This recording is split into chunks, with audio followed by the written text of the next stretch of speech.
Yeah, FOMO'd in, and I better get out. Take profit. This is gonna get hit. Quick trade.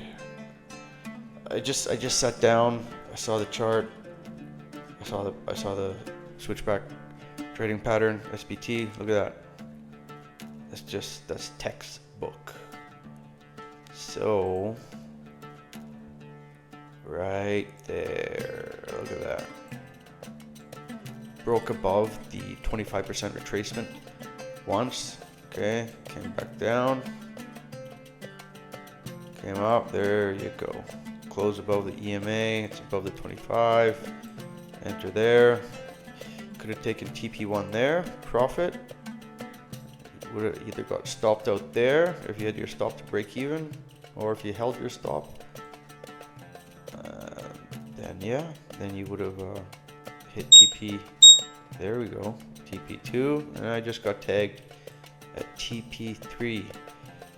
Beautiful setup. Just keeps happening.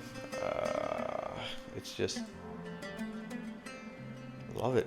It's gonna hit this one. So this is the bottom from a larger move. Okay, from this move. Right. So this turned bearish. This would have been a failed setup. But it's gonna tag that. It's gonna touch that bottom.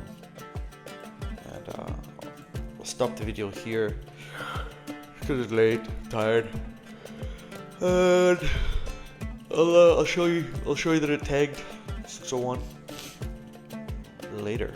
Okay.